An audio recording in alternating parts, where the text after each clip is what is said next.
que son de estas personas que dependen de los demás, que dependen de los aplausos, que dependen de lo que la otra persona le diga, que depende de que me digan que usted lo hace bien, que tiene buenas notas. El joven es importante eso. Así que, obviamente, tenemos que ir pensando a la juventud en que nosotros tenemos que alinear nuestro propósito con Dios. Ahora, ¿qué dice la psicología versus qué dice la teología? ¿Verdad? La teología es el estudio de Dios, es el estudio de la palabra, ¿verdad? Cuando usted tiene un joven al frente suyo, ¿cómo usted le explica que el pecado no es de Dios, que la identidad de él no depende de lo que tenemos, sino de lo que Dios nos hizo? ¿Cómo nosotros convencemos al joven de que si se separa de Dios, el joven siempre va a intentar de llenar ese vacío con algo? Y esto pasa también con los jóvenes, con los adultos. Hay adultos que piensan que con tener dinero, eso le va a llenar el vacío. Piensan que porque cuando tenga el mejor carro, eso lo va a hacer feliz. O cuando tenga la mejor casa. Hay otros que me han dicho, jóvenes que me han dicho, pastor, cuando yo me case, yo voy a estar completo. Realmente eso es cierto.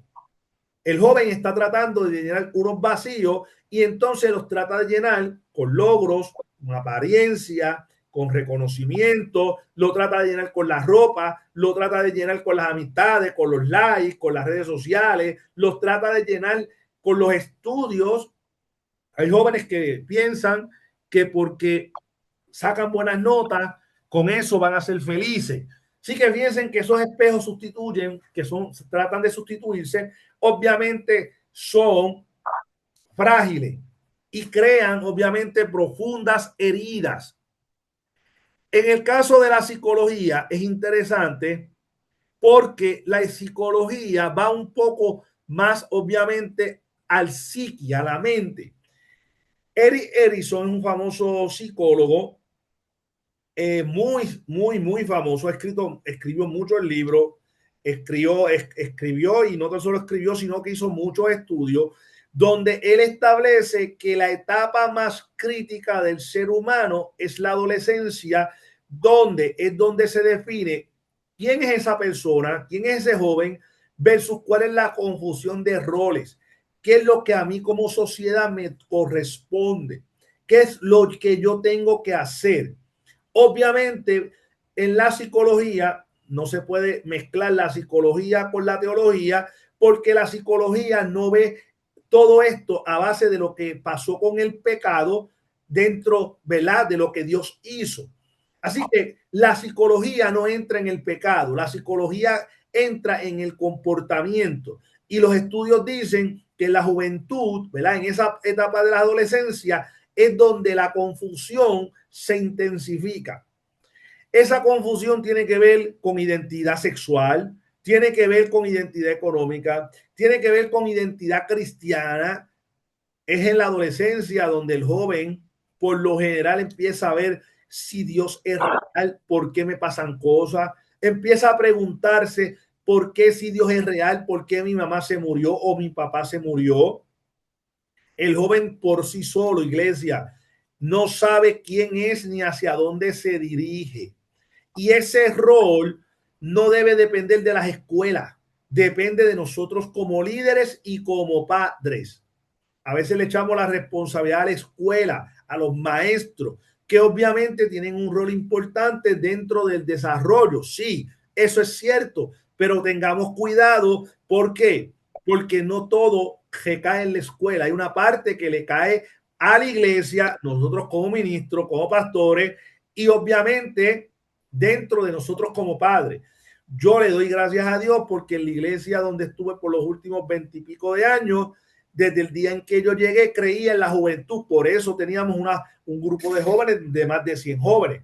Y no eran 100 jóvenes casuales, eran 100 jóvenes que iban a los cultos, eran 100 jóvenes que iban a orar a la iglesia, eran 100 jóvenes que iban y evangelizaban. Inclusive tuvimos la oportunidad de crear varios grupos de adoración, de música, donde hubo también grabaciones. O sea, eran jóvenes que amaban y aman a Dios. Muchos de ellos, algunos de ellos se fueron de la iglesia, otros se quedaron dentro de esos logros que mi esposa y yo tuvimos. Hoy tenemos varios médicos, tenemos varios abogados, tenemos varios pastores, muchos músicos que se quedaron en la iglesia, y todos ellos dicen, todo comenzó en la juventud, en la iglesia. Como mi esposa y yo los enseñamos, como nosotros los amamos. El joven necesita sentirse amado, y a veces ese amor depende del amor de padre, del amor de la madre, pero también del amor a la iglesia.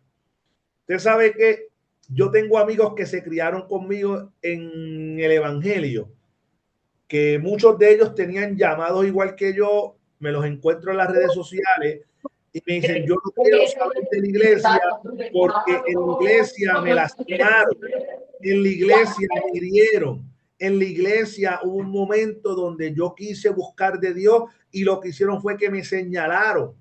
Y hoy no quieren saber de la iglesia porque sus marcas y sus heridas fueron realmente en la juventud. Por eso es que Edison dice, miren, es la adolescencia donde la parte más importante de todo el desarrollo humano, ¿verdad? Porque es una clase a nivel de psicología, el desarrollo humano. Cuando el adolescente se está desarrollando, empieza a preguntarse quién yo soy. Entonces llega el joven a la iglesia y entonces nosotros empezamos a criticarlo por la forma en que viste, por la música que escucha, porque está conectado al internet, porque no quiere venir a la iglesia. Como le dije al principio, cuesta mucho hoy día conquistar a un joven para el evangelio. Hay mucha competencia. Aunque no lo queramos ver como competencia, la realidad del caso es que hoy día el joven dice, bueno, yo prefiero quedarme en mi casa viendo películas. Estoy conectado al internet que ir a un culto, ¿verdad?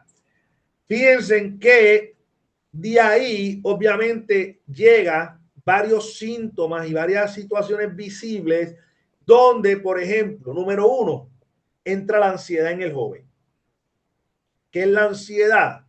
La ansiedad la provoca el miedo al rechazo, el temor constante a no ser suficiente, a ser compulsivo en esa idea de que me validen. Por eso es que hay jóvenes que entran en depresión o en ansiedad porque subieron un post al internet y nadie le dio like. Y dicen, no me están validando. Yo tuve un joven en la iglesia que me dijo, pastor, yo estoy enojado con usted. Y yo, conmigo, que yo te hice. Bueno, que yo puse una foto mía y no me le dio like. Por eso se enojó conmigo. Y yo, pero ¿por qué te vas a enojar conmigo? No, porque no le diste el like a mi foto. Y yo decía, ¿es en serio? Sí, es en serio, iglesia. Pastor, que usted está aquí conmigo. Esas cosas provocan ansiedad en los jóvenes. Número dos, provocan vergüenza. Yo soy insuficiente. ¿Qué hice algo mal? ¿Por qué? ¿Por qué no me aman? Y usted sabe qué provoca eso: aislamiento. Yo tuve un joven hace muchos años, antes de que llegara a las redes sociales, que siempre estaba aislado. No hablaba con nadie, iba a la iglesia, no faltaba, pero siempre estaba. Hasta que en uno de los cultos de uno de los retiros que hicimos, me acuerdo que me le acerco y le pregunto, y me dice, lo que pasa es que yo no me siento amado por nadie. Y yo, pero ¿cómo que no te sientes amado? No, es que a mí nadie me ama. Mis papás no me aman, yo siento que la iglesia no me ama. Hasta que en un momento dado, dentro de lo que estábamos hablando, y me dice, y lo peor es que yo siento que Dios no me ama. Iglesia, hay jóvenes que se sienten, bueno, hay hermanos en la iglesia que se sienten así, pero el joven no lo expresa tan fácilmente. ¿Cómo yo le explico a un joven que Dios lo ama cuando él siente que todo lo que le pide a Dios, nada se le responde? Yo tuve un joven que me dice, ¿cómo yo puedo amar a Dios cuando lloré a Dios para que sanara a mi mamá y mi mamá se murió? Y yo tenía 13 años. ¿Cómo sanamos esas heridas? Está la depresión, ¿verdad? Se pierde la esperanza, esa sensación que vive el joven del vacío, ¿verdad? Constantemente. El joven constantemente se siente vacío. Por eso es que el joven es fácil de que, por ejemplo, entre a la droga. Viene una persona, le dice, chacho, pruébate esta droga, que esto te va a hacer sentir mejor. A veces la presión de grupo, ¿verdad? La presión de grupo es cuando usted está en un lugar y los que están a tu alrededor le empiezan a decirle al joven, hazte esto otro, a que no te atreves, a que no te atreves a hacer esto, a que no te atreves a usar esta droga, a que no te atreves irte de tu casa. Eso es presión de grupo. Así que fíjense que estas tres cosas crean una tormenta perfecta para que el joven cree una crisis de identidad.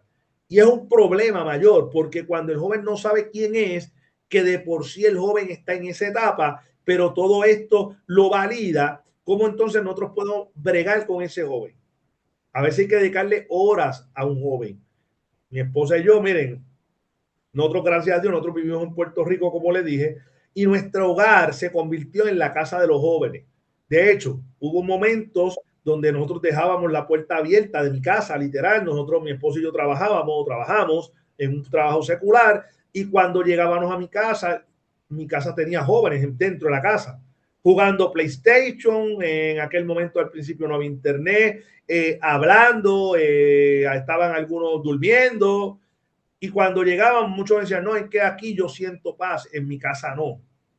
Así que fíjense que el joven no reacciona como reacciona la persona adulta. Así que nosotros como pastores tenemos que hablarle de que Cristo creó la restauración. Así que la gracia, lo que Cristo hizo, rompe el ciclo que le estoy hablando, que el valor no depende de la aprobación externa, ni tampoco que el joven sea perfecto.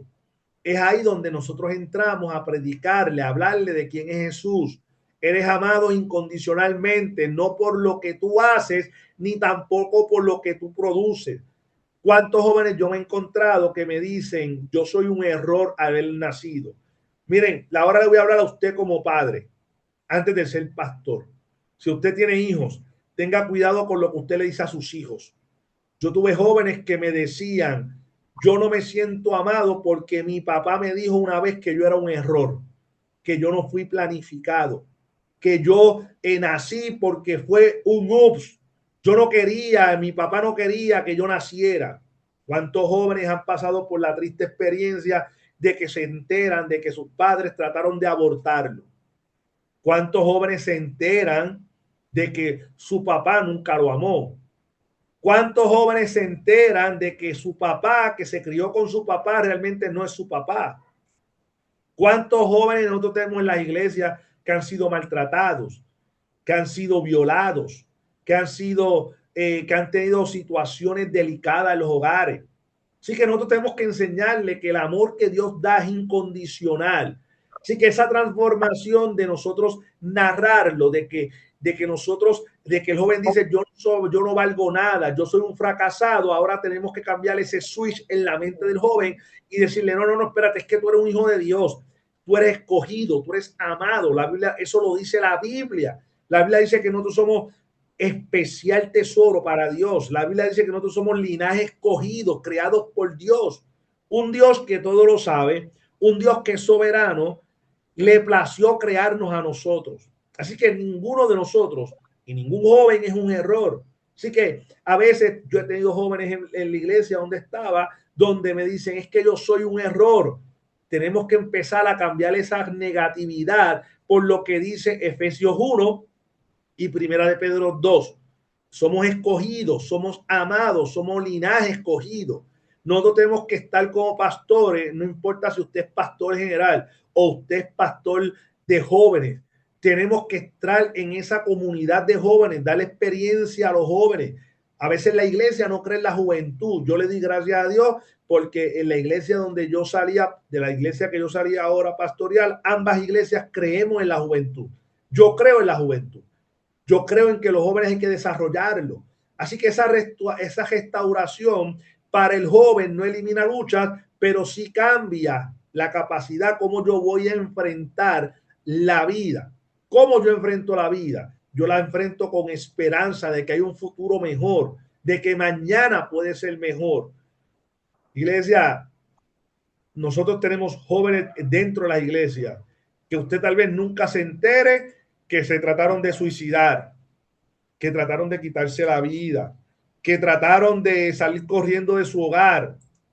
Nosotros como pastores tenemos la obligación, el deber, el llamado de qué, de que nosotros podamos estar conscientes de que Dios nos llamó a pastorear a todos y eso incluye obviamente los jóvenes. Así que fíjense que en el capítulo 2, ya el capítulo 2, empezamos a hablar de las crisis. ¿Qué es lo que dice la sociedad? ¿Qué es lo que dice la cultura? ¿Qué es lo que dice el gobierno? Etcétera. Así que fíjense que, número uno, está la profecía autocumplida. ¿Qué significa eso? Eso significa cuando se espera que alguien se comporte de una manera. ¿Cuántos de nosotros esperamos que el joven se comporte como usted que es adulto? ¿Cuántos de nosotros como pastores en nuestras iglesias pretendemos que el joven no falle, que el joven no peque, que el joven sea perfecto? ¿Y cuántos de nosotros transmitimos esa situación a la juventud y entonces empezamos a que alguien se comporte de la manera en que yo quiero que se comporte? Y a veces terminamos, ¿sabes qué? Lastimando a ese joven. A veces terminamos sin querer lastimando esa situación. Por ejemplo, miren, el libro da un ejemplo muy clásico que es cuando un adolescente usted lo llama flojo o lo puede llamar que es un mediocre o lo puede llamar o le puede decir un montón de cosas que usted dice, wow, le dijeron eso al joven, eso no es nada, para usted no es nada, para el joven puede significar que ese joven no vuelva a la iglesia, que ese joven sea realmente en la vida lo que realmente no debió haber sido, un fracasado. Miren, cuando yo me criaba, le voy a contar una experiencia mía personal. Yo me crié en una iglesia donde era muy estricta en todo, era muy estricta en todo. Y Y yo creo que cuando yo miro para atrás, la persona menos escogida para poder tener algún ministerio, para poder tener lo que tengo, era yo. Nadie creía en mí, ni la iglesia, ni el pastor que yo tuve en un principio, ni los líderes. Cuando tenía 13, 14 años, yo era medio rebelde en el sentido de que yo siempre le llevaba la contraria al pastor, ¿verdad? Literal. Pero nunca me dejé llevar porque mi papá y mi mamá me enseñaron de que no es lo que la gente diga de ti, es lo que Dios dice de ti. Entonces, cuando yo miro para atrás, que ahora tenemos redes sociales, miro y digo, espérate, ¿dónde Dios me ha ido llevando versus hace 20 o 30 años atrás? Pues miren, los que decían que yo no iba a hacer nada, ellos no estudiaron, no están en el ministerio, no han logrado nada en la vida. Y cuando yo miro para atrás, digo, wow, todo lo que yo he logrado, no porque yo sea mejor que nadie, sino porque Dios es bueno, porque Dios es misericordioso, porque Dios me dio la oportunidad de estudiar, porque Dios me dio la oportunidad de desarrollarme. Pero hubo momentos donde me dijeron que yo no tenía la capacidad, donde me decían que yo no servía para nada, donde muchas veces me decían que yo no iba a seguir a nadie, que yo nunca me iba a poder casar, que nunca iba a poder predicar, que nunca iba a ser pastor. Así que obviamente el joven cuando empieza a recibir esa presión, se reasigna o se resigna a cumplir ese rol en vez de buscar alternativas para mejorar. Por eso es que usted ve muchas veces que el joven usted le dice que es un mediocre y se convierte en un mediocre. Usted le dice que va a ser un fracasado y cuando usted mira de aquí a 5 años, usted se da cuenta que el joven realmente se convirtió en un fracasado. Por eso hay un peligro. Las etiquetas sustituyen la voz de Dios por la voz de la cultura. Tengamos cuidado. Usted sabe que yo le digo a todos los estudiantes y en el ministerio, en la iglesia, recuérdese que usted y yo vamos a estar algún día frente al maestro rindiendo cuentas. Y cuántas veces nosotros herimos a los jóvenes por palabras que no debimos haberlo dicho. Recuérdese que todo lo que usted diga, algún día Dios le va a cuestionar por qué usted hirió a ese joven, porque ese joven no está en la iglesia, porque usted lo sacó fuera de la iglesia. Tengamos cuidado. Así que piensen que ambas cosas generan presión y ambas limitan la identidad. Así que hay etiquetas negativas. Por ejemplo, la más clásica, tú eres un rebelde, lo que me decían a mí. Tú eres un problemático, como dicen a otros. Tú eres raro. ¿Cuántos jóvenes usted los ve con unos recortes? Y usted dice, ese joven como que medio raro. En la forma en que camina, en la forma en que hablan, por la música que escuchan, por la forma en que escriben. Y eso muchas veces, esas etiquetas en el joven generan frustración, generan resentimiento, generan aislamiento y el joven obviamente lo que hace es que se resigna y dice, como eso es lo que dicen de mí, eso es lo que yo voy a hacer. También hay etiquetas positivas, ¿verdad? Yo tuve personas a mi alrededor que me decían que yo supuestamente era inteligente, que yo era un líder, que yo era responsable. Y eso creó en mí, ¿verdad? Un valor, ¿verdad? De mantener la excelencia, por lo menos para no hacer quedar mal a mis papás y a mis amigos más cercanos. Piensen que a veces esto provoca miedo al fracaso, provoca ansiedad, provoca que seamos perfeccionistas, ¿verdad? Hay personas que son demasiado perfeccionistas, todo tiene que ser perfecto, que si sacan menos de 10 en el examen se frustran y tenemos que tener cuidado con eso. Así que piensen que en este contexto todos estamos dentro de la familia, de la escuela, de la cultura, de la iglesia, de la era digital y todo esto nos puede afectar y afecta definitivamente, afecta al joven. Así que las etiquetas sociales, ¿verdad? Funcionan de manera invisible, ¿verdad? Donde pueden afectar esa identidad de la juventud. No son simples palabras, son cosas que penetran en la percepción del joven y obviamente afectan la manera de pensar, de sentir y de actuar. Por eso las palabras tienen poder. Lo que usted le dice a un joven, eso lo puede marcar para el resto de su vida. Miren, tengamos cuidado, le voy a contar una historia mía. Cuando yo tenía 14 años, yo estaba en la iglesia y un falso profeta, y digo que fue un falso profeta porque ni se cumplió ni se cumplirá, se atrevió a profetizarme frente a la iglesia por micrófono, yo tendría 14 o 15 años, que yo iba a morir en un punto de droga porque ahí me iban a matar en un punto de droga porque yo y que usaba droga. Miren, amado hermano, yo nunca he visto la droga, no sé distinguir lo que es la sal de la cocaína, no sé. Yo nunca he estado en un punto de droga. Y ese profeta provocó que la mayoría de los hermanos de mi iglesia, en aquel momento, yo tendría algunos 15 años, estamos hablando de 30 años atrás, 30 y pico años atrás, le dijeran a sus hijos que no se relacionaran conmigo porque yo iba a morir en un punto de droga. Usted sabe qué pasó. Eso me marcó cuando yo llegué a mi casa, le dije eso a mis papás contrarrestaron todo eso y años después Dios me hizo justicia. Yo estando ya a los 19, 20 años, ya en esa época ya yo había empezado a predicar, fui a una cárcel en Puerto Rico a predicar y usted sabe qué, me encontré a la persona que me había profetizado que yo iba a morir en un punto de droga, él estando preso, estando convicto. Fíjense que lo que pudo haber sido una marca para mí, que de hecho me marcó y lo cuento como testimonio, tengamos cuidado con las personas que le dicen a los jóvenes lo que van a hacer o lo que no van a hacer. No son simples palabras, las definiciones externas se convierten en los jóvenes en la mente como cosas internas que orientan la conducta. El joven actúa conforme a esa etiqueta, no porque sea su esencia, sino porque es la expectativa de lo que le están diciendo. Así que esa etiqueta se convierte, ¿verdad?, en unos lentes a través de los cuales el joven interpreta que su valor y su lugar en el mundo es ese que nosotros le estamos diciendo. Hasta aquí, ¿alguna pregunta o duda? Pueden hablar, pueden compartir ideas. Machado, esa experiencia que nos acaba usted de decir es fuerte. ¿Cómo trató usted a ese señor ahí en la cárcel cuando lo ve, varón? Que en verdad todo se dio vuelta. Honestamente, con amor, lo que me dio pena, me dio dolor. Y le voy a decir por qué.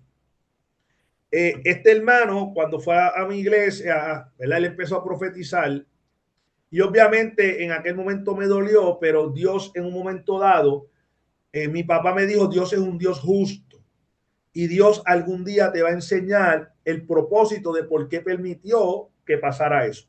Lo que pudo haber sido autodestructivo para mí se convirtió no en una bendición porque me lo encontré en la cárcel, sino una bendición para mí. ¿Por qué? Porque me di cuenta de que Dios es un Dios justo. Cuando yo lo vi en la cárcel, lo que hice fue abrazarlo y le dice, ¿usted se acuerda de mí? Y él me dice, no. Me dice, y yo le digo, usted fulano de tal. Obviamente yo me acordaba del nombre muy bien.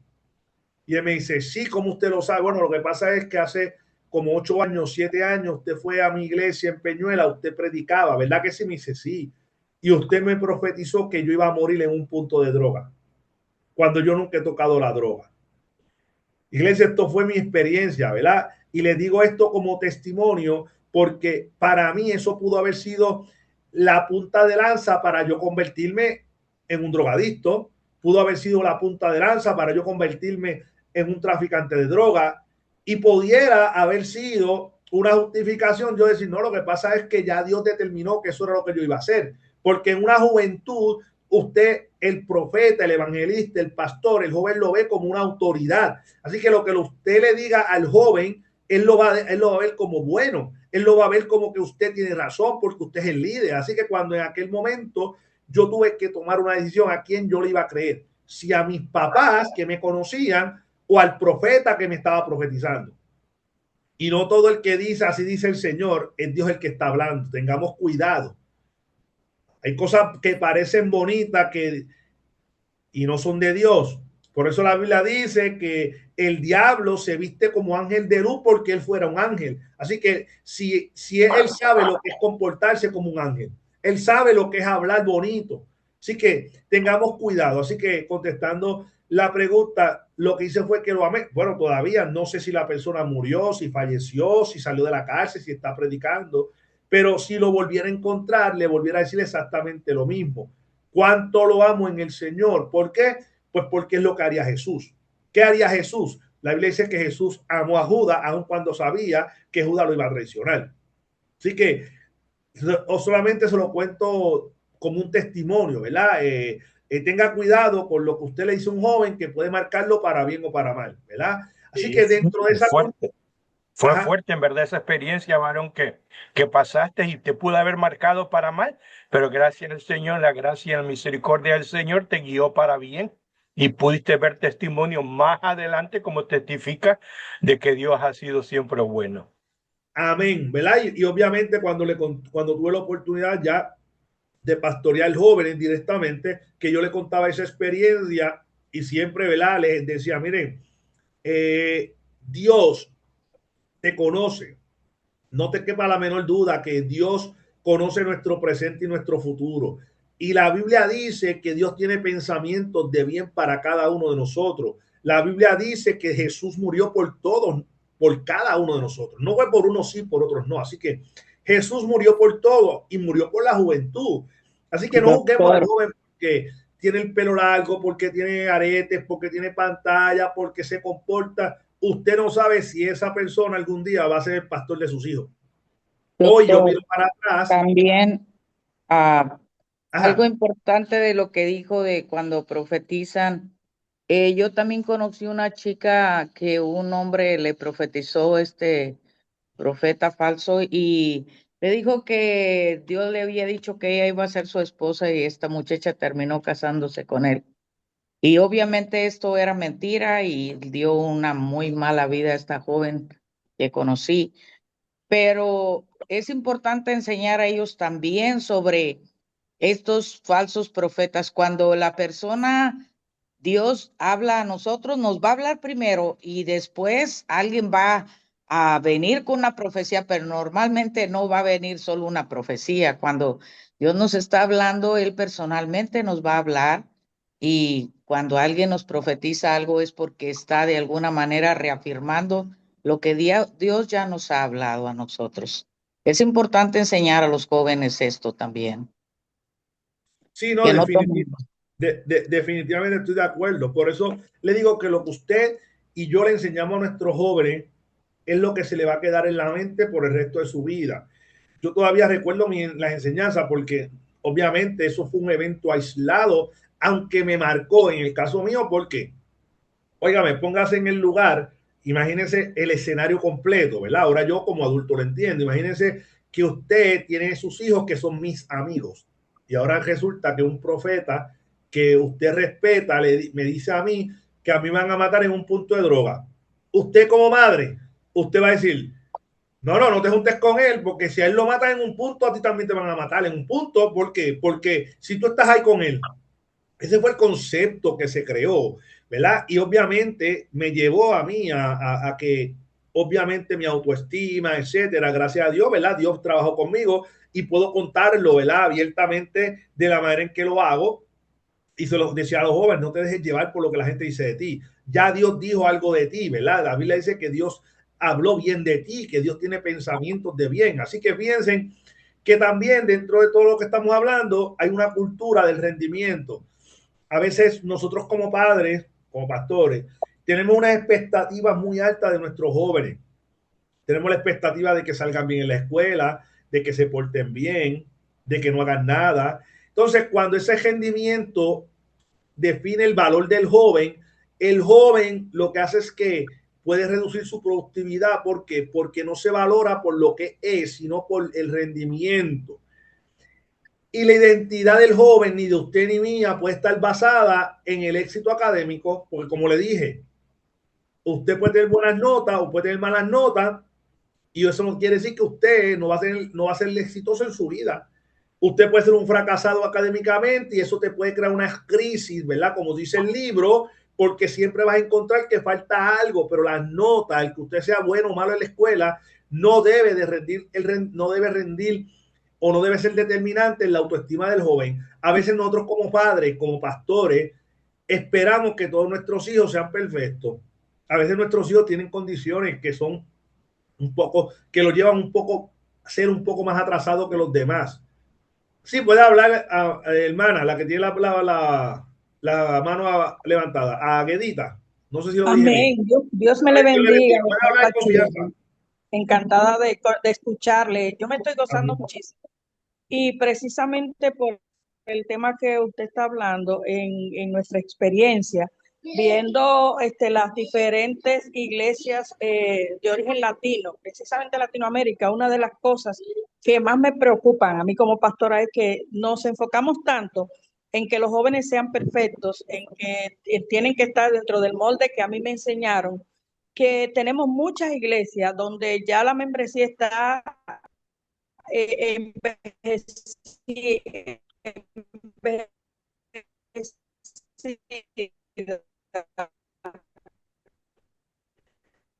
Le escucho entrecortada, hermana. Menospreciar a los envejecientes, claro está, debe tener niños, debe tener... la mayoría de nuestras iglesias en Latinoamérica que se han enfocado por tanto tiempo Ajá. en lo que es la apariencia externa. Oh, sí. Y tenemos un problema grave porque muchas no tienen jóvenes en sus iglesias y precisamente porque no queremos cambiar esa mentalidad. A mí me pasó una experiencia con mi hijo y mi hijo era tremendo. Y cada vez que iba a una actividad nacional, a mí me daba vergüenza la forma en que se comportaba. Yo no entendía que era algo propio de la edad, hasta que un pastor que ya partió con el Señor me dijo, hermana, déjelo. ¿Usted está segura que ustedes le enseñaron cosas buenas a él? Que le enseñaron la palabra, déjelo, eso va a pasar. Y hoy, cuando veo a mi hijo ya de 30 años predicando el evangelio, enseñando, y me acuerdo de todas esas cosas que nosotros lo queríamos tener dentro de un molde que fuera perfecto. Óigame, y muchos pastores estamos cometiendo ese error. Y en muchas iglesias, nada más no con nuestros hijos, con los miembros también. Dios le bendiga. Amén. Gracias por la aportación, excelente. De hecho, tiene toda la razón, ¿verdad? Una de las situaciones que tenemos, ¿verdad? Es que a veces, tal vez inconscientemente o porque nos criaron de esa manera, a veces queremos ser más estrictos que Dios, ¿verdad?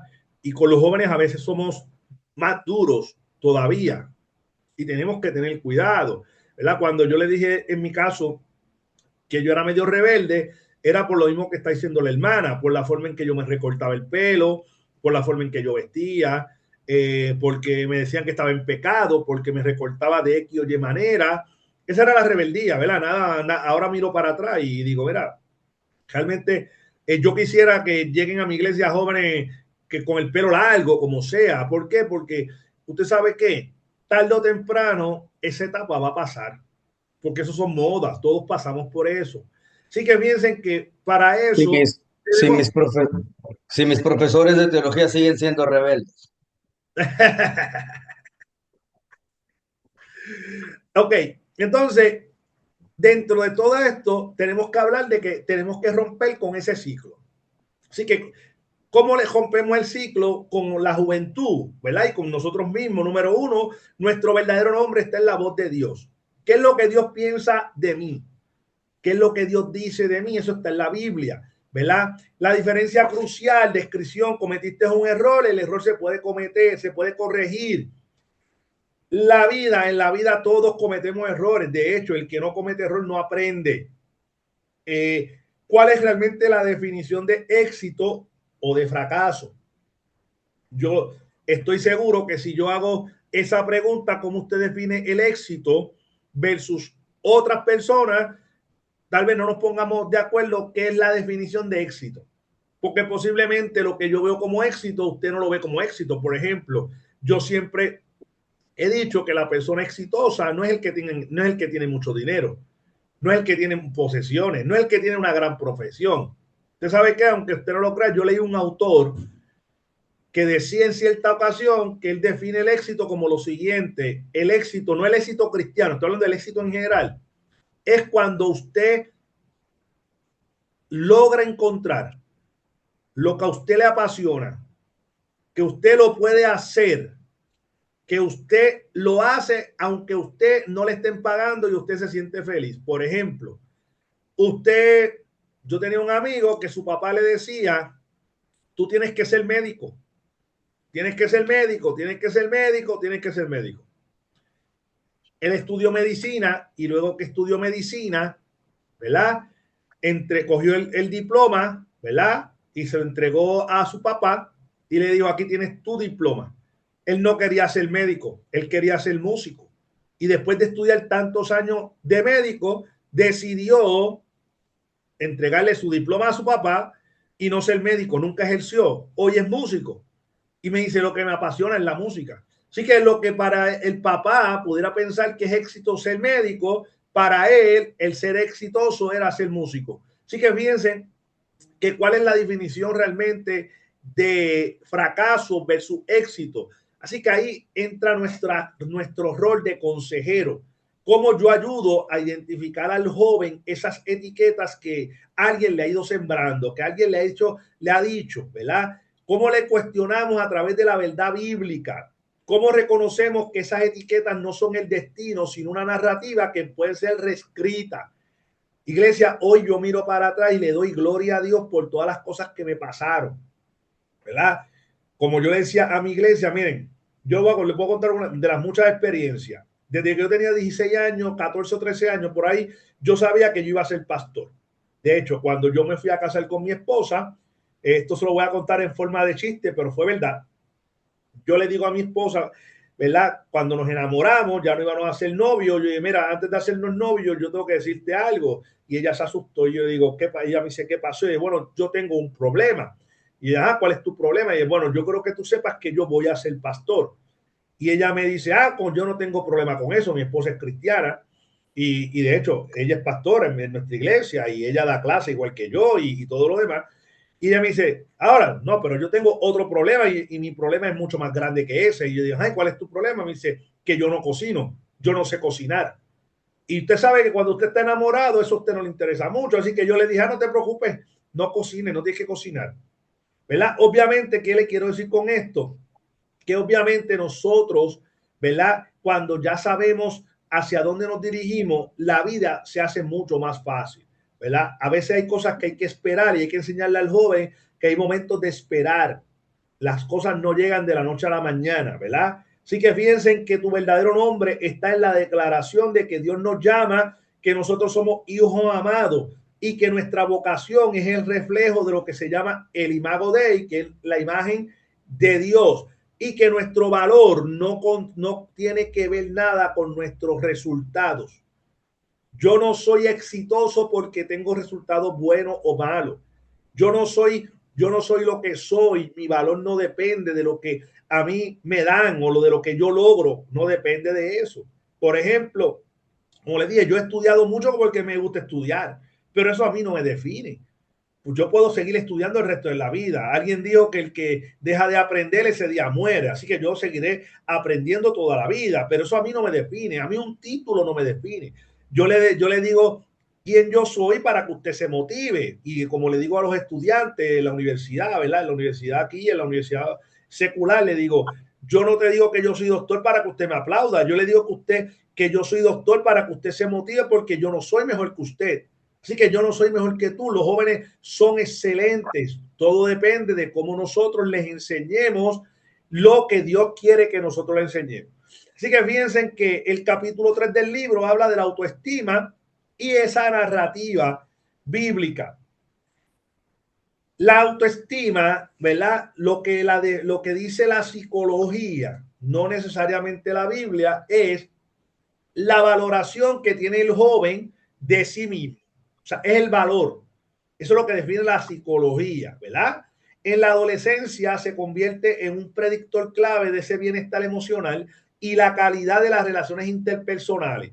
¿Cuáles son los factores que hacen que eso ocurra? Pues miren, la familia, la aceptación social, la pertenencia a una comunidad de fe y la capacidad de cómo nosotros le enseñamos a los jóvenes a enfrentar los desafíos de la vida. Cómo yo enfrento a la vida. Fíjense, se me ocurre, no está en el libro, pero se lo voy a tocar. Cuando Dios escogió a David, la Biblia dice que, para hacer la historia corta, Dios escoge a David y Dios le dice a Samuel, Samuel, yo he escogido a un hombre conforme al corazón de Dios, al corazón mío. Dios lo escogió. Cuando Dios le dice a Samuel, Samuel, ve a la casa de Isaí porque allí va a haber el rey. Uno de sus hijos ya yo lo escogí. La Biblia dice que que llegó Samuel, se reunió con su papá y le dice, Isaí, he venido a ofrecer sacrificio, he venido porque dentro de tus hijos está el rey. Más o menos algo así. Pero fíjense que la Biblia dice que Isaí mandó a llamar a todos sus hijos, pero no mandó a llamar a David. Isaí mandó a buscar a sus hijos, pero David no estaba dentro de sus hijos. Pero David era hijo de Isaí. Así que cuando Samuel va en casa de Isaí, ve al primero, dice, espérate, aquí, delante de aquí está el ungido.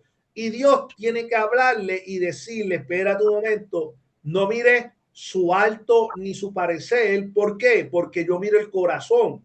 Así que Samuel ve la apariencia, dice, aquí está el ungido, pero Dios le dice, no, pero ese no es, pásame al segundo, el segundo tampoco es, pásame al tercero, el tercero tampoco es. Y cuando pasaron todos, Samuel dice, espérate, Dios no se equivoca, el ungido está aquí. Y le dice a Isaí, Isaí, no te quedaba ninguno de tus hijos. Y ahí es cuando aparece en escena que dice, bueno, es que me queda el último, es el más pequeño, está allá, está con las ovejas. ¿Qué está diciendo Isaí? A ese yo no lo consideré. Yo pienso que ese no tiene la capacidad para ser rey, por eso no lo traje. ¿Vieron vieron el concepto familiar? Samuel le dice a Isaí, búscate a todos sus hijos, a tus hijos, porque en tus hijos está el rey, pero Isaí no trajo a David. La Biblia dice que cuando David llegó, Dios le dijo, úngelo porque este es. Su papá nunca lo consideró, pero Dios lo consideró. Eso es una buena historia para nosotros decirle al joven, ¿verdad? Que tiene una autoestima baja, que tiene una autoestima donde no tiene apoyo familiar, donde no se siente aceptado por la sociedad, donde no se siente dentro del grupo, decirle, mira, pero es que David, Dios lo escogió y su mismo papá lo rechazó. Así que fíjense que la crisis es grave. Fíjense que según los estudios, y esos no son estudios míos, son estudios de la Organización Mundial de la Salud, el 42% de los jóvenes entre 11 y 18 años se sienten inseguros respecto a su valor personal. ¿Qué quiere decir eso? Que 4 de cada 10 jóvenes se sienten que no valen mucho. De las niñas, este está peor. En las niñas de 10 a 17 años, el 61%, 6 de cada 10, tienen dificultades para verse positivamente. Eso para mí es grave. O sea, de 10 jóvenes que usted tenga en la iglesia, hay 6 niñas que no se valoran. Hay 6 niñas que a lo mejor se ven feas. A lo mejor hay 6 niñas que se ven que no sirven. Así que piensen que lo espiritual, la baja autoestima, distorsiona esa percepción que puede tener ese adolescente de Dios y de lo que realmente significa su gracia. Así que piensen que le adelanté la realidad de David. Se había adelantado. Fue menospreciado por su familia. Lo acabo de decir, Isaí lo ignoró, no lo incluyó dentro de sus hijos. Sus hermanos también lo criticaron. Cuando fue allá a ver al rey, de momento se encuentra con Goliat. Los hermanos lo menospreciaron. ¿Para qué tú viniste? Tú no tienes que estar haciendo nada aquí. Fíjense que primera de Samuel 16:7, Jehová no mira lo que mira el hombre. Jehová mira el corazón. Así que fíjense que David no estaba condenado a la insignificancia, vivió conforme a la identidad que Dios le otorgó, no lo que la familia le otorgó. Así que la resiliencia se fortalece cuando la identidad se fundamenta en la narrativa trascendente. Salmo 27:10 significó el rechazo familiar en una certeza espiritual. Y qué bueno es saber que ese David, que tuvo muchos errores en la vida, yo creo que es el salmo que más se menciona a nivel mundial, que es el Salmo 23, que Jehová es mi pastor y nada me faltará. Es el mismo joven que fue menospreciado por su familia. Usted sabe lo que es que yo, cada vez que leo la historia, a mí me conmueve, porque como yo me hubiese sentido si a mi papá le hubiesen dicho, mira, dentro de tus hijos va a estar el próximo pastor. Y mi papá llama a todos mis hermanos, que yo no tengo hermanos, solamente tengo una hermana, pero suponiendo que tengo muchos hermanos, mi papá los trae a todos, pero no me traje a mí. ¿Cómo yo me sentiría? ¿Cómo usted se sentiría? ¿Verdad?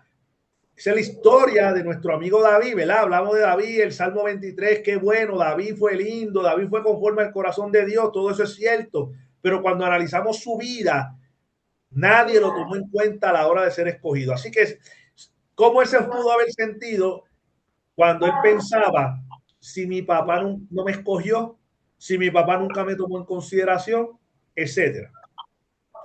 También está Gedeón. Eso está en Jueces 6:12. Su familia era pobre, él era el menor. Cuando Dios llamó a Gedeón, él dice que yo soy el menor, mi familia es pobre. ¿Y qué fue lo que Dios le dijo? Jehová está contigo, varón esforzado y valiente. Él no se veía valiente, él no se veía esforzado, pero Dios le tuvo que decir, yo he visto tu corazón, yo he visto que tú sí eres valiente, que tú eres esforzado. Usted sabe que, miren, le voy a decir algo importante. Usted sabe lo que marca un joven que usted le diga que es inteligente. Usted sabe lo que puede marcar un joven que usted le diga hoy, oye, qué lindo, qué linda tú te ves. Que llegó al culto y que tú le digas, te felicito porque lo estás haciendo bien, aunque usted por dentro diga, este muchacho yo no sé dónde lo voy a poner porque de verdad que es rebelde. Usted no sabe cómo eso marca al joven. Usted sabe que cuando yo entré a estudiar al principio en mi universidad, yo recuerdo que una amiga de muchos años y de hecho todavía sigue siendo amiga, recuerdo que me motivó con una palabra que no era necesariamente cristiana y me dijo, oye, la verdad es que tú eres sumamente inteligente.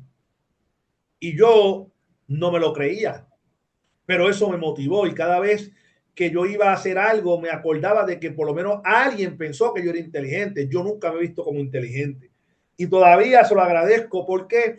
Porque esa palabra, que ella era cristiana, pero no me lo dijo en el contexto cristiano, cuando yo iba a amar en la universidad me acordaba de que por lo menos una persona pensaba que yo era inteligente. Imagínese usted como pastor que usted le diga a un joven, yo creo en ti, yo creo en que tú lo puedes lograr. Yo creo que tú puedes ser un ministro, que tú puedes ser un buen músico, que tú puedes ser un adorador. ¿Cómo eso cambia esa inseguridad en seguridad? No fue, por ejemplo, lo que le pasó a Moisés. Dios llama a Moisés. Usted lo sabe. Éxodo capítulo 4. Lo primero que dijo Moisés, yo soy tardo en el habla. O sea, yo no cualifico para la misión que tú me estás dando. Sin embargo, ¿qué Dios le dijo? Dios le dijo, yo voy a estar contigo. Así que la debilidad nuestra, la debilidad del joven, no descalifica ni a usted ni al joven. Por eso Moisés, entendiendo eso, en un momento dado le dice a Jehová, si tu presencia no va conmigo, no me saques de aquí. Él entendió que no se trataba de él, sino se trataba de Dios, porque él mismo se había descualificado, pero Dios no lo descualificó. Así que fíjense que Dios da también apoyo comunitario. Ahí es donde usted entra como líder. Aarón como portavoz. Dios le dice, yo he puesto a tu hermano Aarón, él va a estar contigo y él va a hablar por ti. Dios sabe cuál es nuestro corazón y cuál es nuestra intención. Así que fíjense que cambiar la situación o la interpretación de esa situación no niega la realidad. O sea, usted no le va a decir al joven que está colgado, que en la escuela, que tiene un 2 en vez de un 10, que la cosa está bien. Eso no niega la realidad. Pero una cosa es que usted no niegue la realidad y otra cosa es que usted en medio de esa realidad, usted lo que haga es que le siga diciendo a ese joven, tú no sirves, tú nunca lo vas a lograr, etcétera. Así que cuando la fe ofrece un horizonte liberador, la escritura revela un patrón constante. Dios escoge a quien la sociedad menosprecia. Eso está en la Biblia, donde dice que de lo menospreciado escogió Dios para avergonzar a quién, a los sabios, a los inteligentes. Dios escogió a una persona no tan inteligente para avergonzar a los grandes. Dios escogió tal vez a un Pedro que no tenía mucha educación para avergonzar a aquellos que estaban allá en la iglesia. Dios escogió a un Juan, escogió a un Lucas, etcétera. Piensen que en Efesios 1, escogido y amado en Cristo, somos linaje escogido. Jeremías 29:11, Dios tiene planes de bien y no de mal. Así que la práctica de repetir y reflexionar estas verdades obviamente fortalece la autoestima espiritual y emocional del joven. Así que estamos casi a mitad de la clase. Les voy a proponer si quieren coger un break de 10 minutos exactos para que se tomen un café y luego lo seguimos corrido para entonces culminar con los otros capítulos. ¿Está bien? 10 minutos de break yo tengo las 12:40, a las 12:50 de mi reloj en Puerto Rico, arrancamos. ¿Está bien? Doctor Pacheco, la grabación. Doctor Pacheco, sí, exactamente, la grabación, la pausa, doctor, para seguir en un minutito. Okay. Ok, pues gracias, doctor Najera. Seguimos en Dayspring University con el curso de juventud. Así que el próximo slide, ¿verdad? Cuando la fe ofrece un horizonte liberador, ahí es donde nosotros como pastores, como líderes cristianos entramos, ¿verdad? De lleno a enseñarle a esos jóvenes, ¿verdad? Que la escritura revela un patrón constante a través de toda la escritura, ¿verdad? Que era lo que habíamos mencionado hace unos minutos, de que Dios escoge, ¿verdad? Lo que la sociedad tiende a despreciar. Eso a través de toda la historia de la Biblia, ¿verdad? Pues se está viendo. Así que fíjense que dentro de esa etiqueta que le ponen al joven, nosotros tenemos que orientar, dar consejería sobre la identidad divina.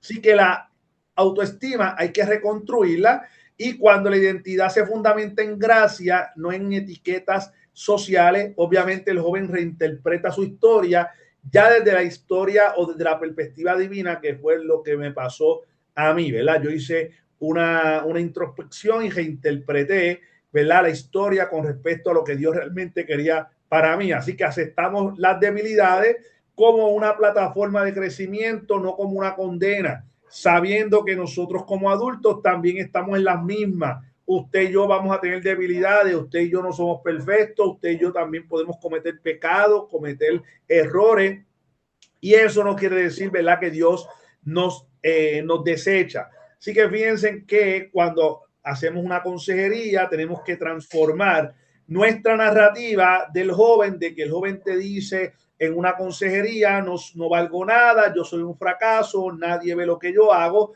a cómo usted va a darle la vuelta a eso y le va a decir, no, tú eres un hijo de Dios, tú eres escogido y tu valor no está en lo que la gente dice, sino en lo que Dios está diciendo.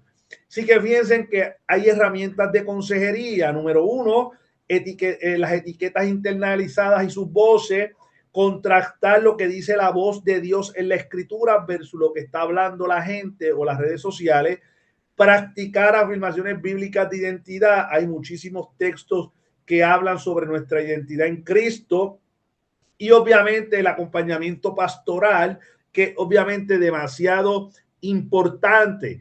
Dentro de la intervención de usted como consejero, también tenemos que tener en cuenta de que tenemos que aprender a escuchar y a validar.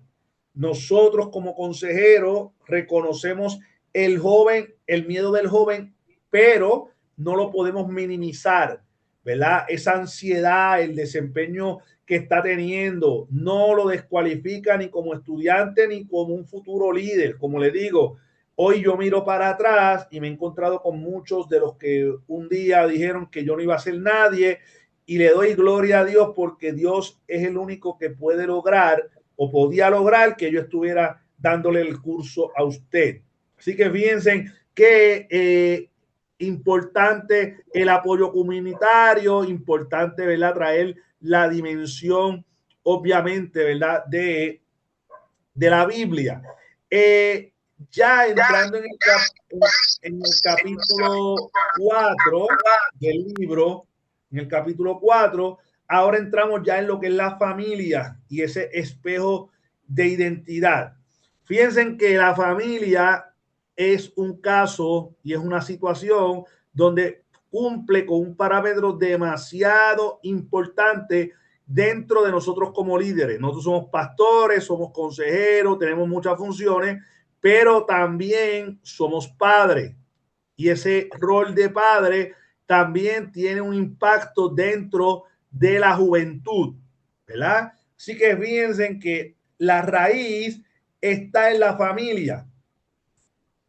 Así que cuando hablamos de la familia, este es el primer, ¿verdad?, laboratorio emocional donde el joven dentro de su entorno va a recibir esa herencia que no es necesariamente dinero, sino lo que el autor dice que es una herencia invisible.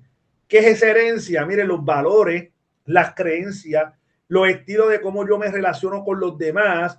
Hay cosas que no se enseñan. Miren, una de las cosas que yo aprendí como pastor es que los jóvenes no hacen lo que usted le dice, hacen lo que ven. Usted le puede decir que no fume, ¿verdad?, cigarrillo, pero si usted fuma, ellos van a hacer lo que ellos están viendo que usted está haciendo. Así que como pastor, yo tenía que cuidarme de cómo yo hablaba, de cómo yo me vestía, de cómo yo me comportaba, porque ahí siempre hay algún joven que lo va a estar mirando. Así que no me le diga a un joven que no puede hacer algo y después usted lo hace, ¿verdad? Por ejemplo, él no va a hacer lo que usted le dice, él va a hacer lo que está viendo. Eso está probado psicológicamente. También dentro de la psicología del desarrollo, ¿verdad?, está esa socialización primaria, que es la familia, es la primera relación que tiene ese bebé que va creciendo hasta convertirse en un ser humano, en un joven, un adolescente, y es el primer espacio donde el individuo, donde ese joven ve cómo funciona el mundo, cómo funciona a nivel general, cómo funcionan las cosas fuera de la casa. Así que un hogar con confianza transmite al niño y al joven si es capaz y valioso. Un ambiente con crítica e indiferencia desarrolla inseguridad y baja autoestima. Eso está probado dentro de la psicología y se han hecho cientos de estudios sobre eso. ¿Cuál es el impacto dentro de la familia y de la iglesia dentro de esa autoestima del joven? Así que fíjense que la comunicación también se puede convertir en un vacío. ¿A qué se refiere? Que a veces nosotros como padres, a veces guardamos silencio, no dialogamos, no queremos hablar, no queremos escuchar al joven, tampoco expresamos amor. Y usted me puede decir, bueno, lo que pasa es que yo no le doy amor a mis hijos porque es que yo nunca lo recibí. pues tenemos que orar a Dios para que Dios nos ayude a expresarnos y a expresar, porque nosotros como padres sabemos que amamos a nuestros hijos, pero muchas veces nuestros hijos no saben que nosotros le amamos.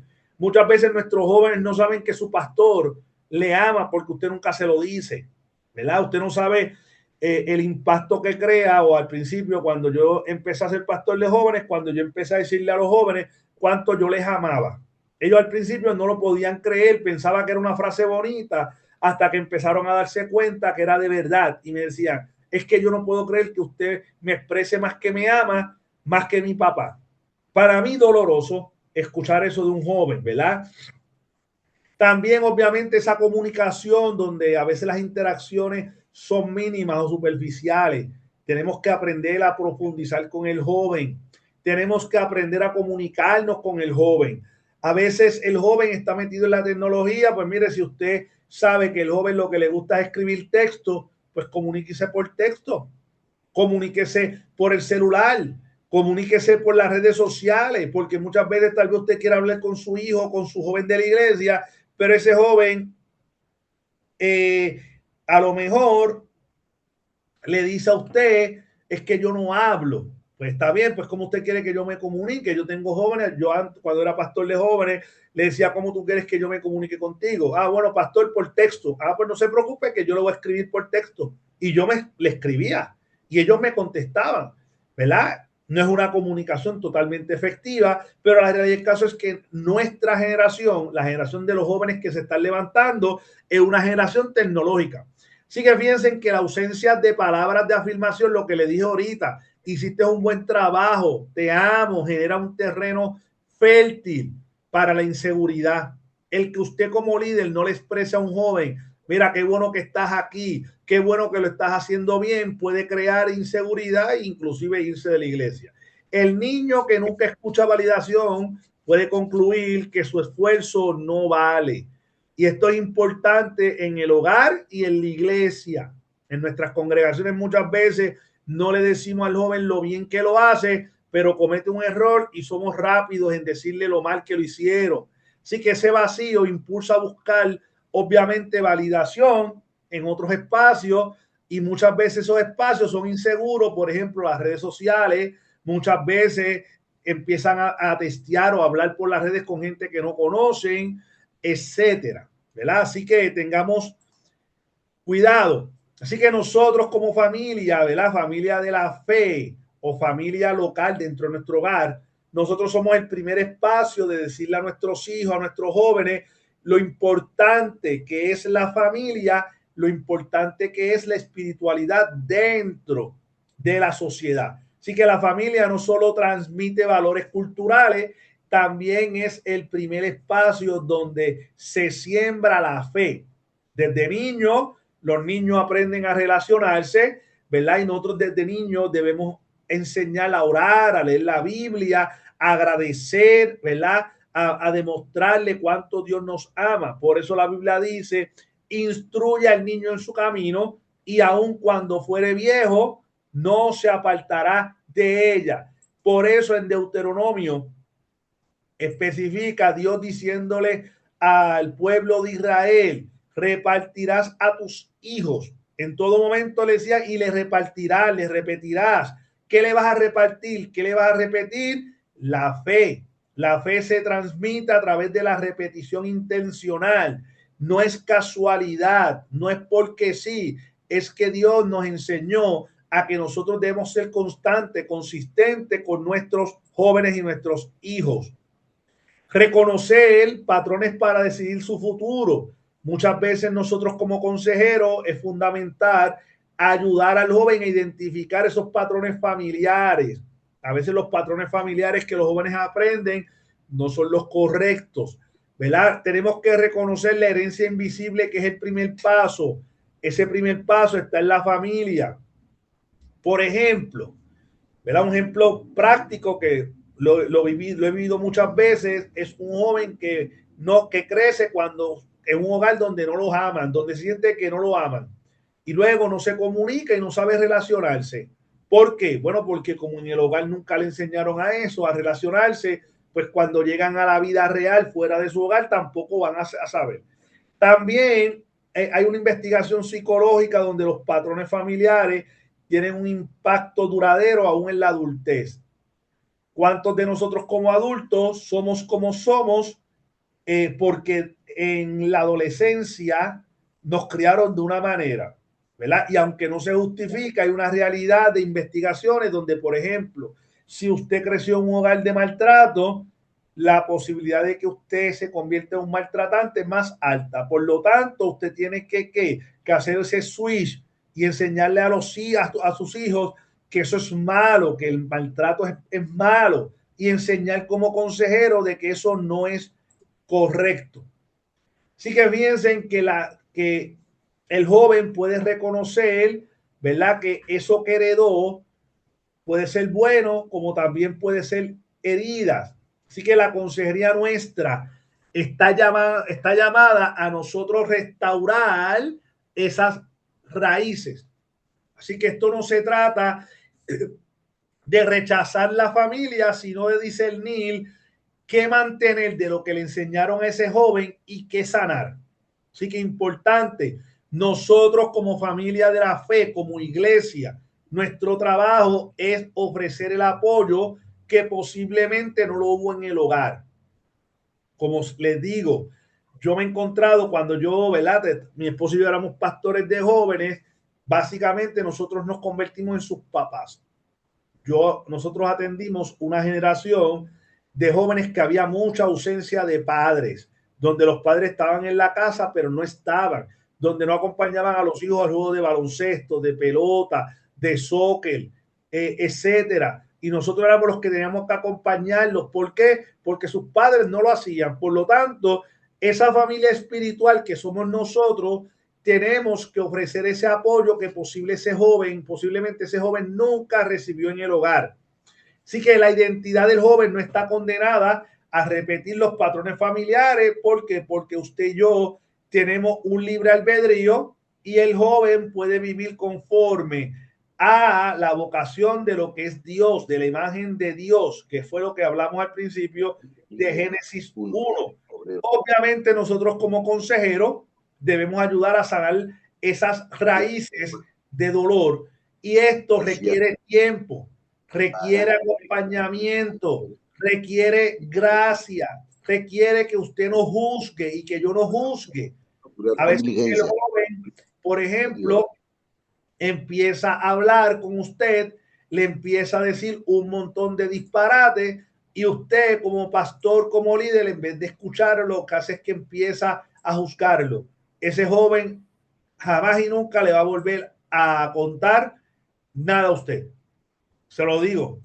La experiencia me dice que el joven, usted le va a contar cosas que usted dice, pero ¿a quién se le ocurre? ¿Cuál es nuestro trabajo? Nuestro trabajo es acompañarlo. Y la sanidad obviamente requiere tiempo. Tenemos que tener paciencia.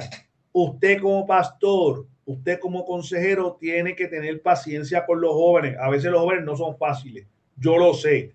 A veces nos sacan canas en el pelo, a veces hace que se nos caiga el pelo, a veces hacen un montón de cosas y nosotros, Señor, ten misericordia de nosotros, porque te lo mando, o tú te lo llevas o te lo mando, ¿verdad? Porque a veces queremos ahorcarlo, porque a veces uno piensa en los disparates que nos dicen, pero usted piense en algo. A veces el usted dedicarle tiempo va a llevar que ese joven tenga un cambio. Usted no sabe hoy si ese joven que usted tiene ahí, que usted está atendiendo, mañana sea su médico, mañana sea el pastor de sus hijos, el pastor de la iglesia que usted está pastoreando. Recuérdense que usted no sabe el futuro, y lo que usted siembra, dice la Biblia, que es lo que usted va a cosechar. El capítulo 5 del libro me pareció sumamente interesante y con mucha razón se toca. ¿Por qué? Porque muchas veces ese capítulo 5, si usted busca el libro, se llama La presión académica y profesional. Y es interesante porque cuando usted hace un estudio con las jóvenes, se va a dar cuenta de que muchas veces el éxito, el joven piensa que es por lo académico o lo profesional. ¿Quién soy yo en lo que yo hago? Yo soy privilegiado de que yo atendí una juventud, unos jóvenes, que de los ciento y pico de jóvenes que teníamos, yo le diría que más del 95% hoy, cuando miro para atrás, son profesionales, son pastores, son evangelistas. Hubo siempre un 5%, vamos a decirle algo, ¿verdad? Por decir un número bien bajito, donde no lo ganamos todos. Por ejemplo, tuvo un joven que lo cogimos saliendo de la droga. Y déjeme contarle esta anécdota porque a lo mejor usted inconscientemente lo puede cometer ese error. Yo tuve un joven que me dolió mucho. Este joven lo lloré porque este joven venía, nosotros lo rescatamos de la droga, lo metimos en un centro de rehabilitación. El muchacho se rehabilitó y estuvo varios años limpio. Este muchacho se llamaba Miguel y Miguel, recuerdo que iba bien, empezó a buscar de Dios, empezamos a levantarlo, empezamos a trabajarlo, Dios hizo grandes cosas. Y un momento, miren lo que pasó en mi iglesia, y se lo digo, ¿verdad? Solamente como testimonio, como ejemplo, ¿verdad? Sin juzgar nada. Este joven un día pasó por un problema que no supo manejar. Eso fue hace como algunos 12 o 13 años, no estaba la tecnología que está ahora. Este joven tampoco tenía celular. Y este joven llega a la iglesia un miércoles, todo despeinado, con pantalón roto, sucio, con la camisa sucia. Y él llega a la iglesia y yo no estaba, yo no había llegado. Y uno de los adultos que lo atendió le dice que cómo era posible que él llegara a la iglesia en esa condición. Ese joven obviamente se fue de la iglesia corriendo y volvió al punto de droga. Cuando yo llego a la iglesia, obviamente la persona que lo atiende me lo dice en una manera como que, mira, este joven tuyo que pastorea vino así. Y yo le dije que aquí no podía venir de esa manera porque esto era un lugar santo, ¿cómo era posible? Y usted sabe que yo hice, yo, aparte de que obviamente me dio mucho coraje, obviamente no le dije nada y salí corriendo y empecé a buscarlo. Usted no sabe la cantidad de puntos de droga, porque primero fui a la casa, su mamá me dijo, no, aquí no ha venido, y me fui junto a mi esposa a buscarlo hasta que lo logramos encontrarlo. Había vuelto al punto de droga. Cuando lo encontramos, obviamente estaba usando droga, estaba empezando a usar droga, y yo lo que hice fue abrazarlo. Y me dice, pastor, si usted hubiese estado en la iglesia cuando yo fui, yo estoy seguro que yo no estuviera ahora en el punto usando drogas otra vez. ¿Y por qué le cuento esto? Obviamente lo sacamos del punto, me lo llevé, estuve casi toda la noche con él en mi hogar esa noche. Y luego obviamente tuvimos que volver a empezar otra vez el proceso porque había usado drogas. Así que obviamente esa noche llamé a mi pastor general, le conté lo que había sucedido y de ahí en adelante obviamente él habló a toda la iglesia y le pidió de favor que nadie interviniera con ninguno de los jóvenes, que no hablara antes conmigo. Y obviamente eso me dio, aparte de que me dio el respaldo, ¿verdad?, del liderato general de la iglesia. Obviamente a veces hacemos cosas de manera que pensamos que lo estamos haciendo bien y estamos hiriendo a un joven que posiblemente después no quiera volver a la iglesia.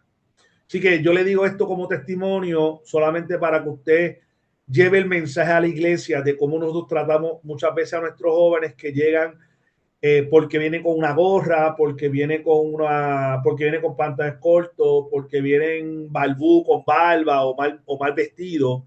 Tengamos cuidado porque Jesús no rechazó a Judas sabiendo que Judas lo iba a traicionar. Así que ¿quién somos nosotros para rechazar al que viene así? La Biblia dice que cuando la prostituta Dios se lo llevó a la adúltera, mejor dicho, le llevaron a Jesús, la ley decía que había que apedrearlo y Jesús dijo: el que esté libre de pecado, que tire la primera piedra. No tiremos piedra y digámosles a nuestros hermanos en la iglesia: no me le tiren piedras a nadie y menos a un joven. El joven, usted le tira la primera piedra y posiblemente usted lo perdió para siempre. Gracias a Dios, Miguel regresó a la iglesia, ¿verdad? Hoy es un joven de bien, pero siempre me recuerda ese momento donde si hubieses estado conmigo no hubiese vuelto a caer en la droga. A veces el joven lo que necesita es un abrazo, no un puño. Lo que necesita a veces es un abrazo, no es una palabra de rechazo. Así que fíjense que muchos de nuestros jóvenes, eso de que ellos le llaman éxito, ¿verdad? Se basa en lo académico y el fracaso académico también crea, ¿verdad? Ciertos problemas de autoestima. Así que, obviamente, el temor a fallar es una carga constante que tiene el joven. Investigaciones muestran que los estudiantes definen su identidad por calificaciones, ¿verdad? Presentan mayores niveles de ansiedad y depresión. Usted como pastor no presiona al joven a sacar buenas notas. Es bueno que usted los oriente, es bueno que usted los aconseje, pero llegar a un punto donde crearle miedo al joven a que si falla es un fracasado, pues eso puede afectar su salud física, ¿verdad? Y algunos síntomas que presentan los jóvenes, o usted y yo como adultos, ¿verdad? Insomnio, dolores de cabeza, fatiga, dificultad para concentrarse. A veces usted como pastor o como padre estar mencionándole que tiene que ser perfecto, el joven obviamente muchas veces evita desafíos para no arriesgar porque tiene miedo a fracasar. En lo espiritual pasa lo mismo. A veces queremos tener jóvenes tan y tan espirituales que le decimos: si usted no ora, si usted no ayuna, si usted no viene a la iglesia, etcétera. Tengamos cuidado porque muchas veces el joven puede dudar del amor que Dios le tiene, ¿verdad? Y se lo dice la experiencia. Así que recuperar el sentido de esa misión. Existe confusión fundamental entre una vocación y una carrera profesional.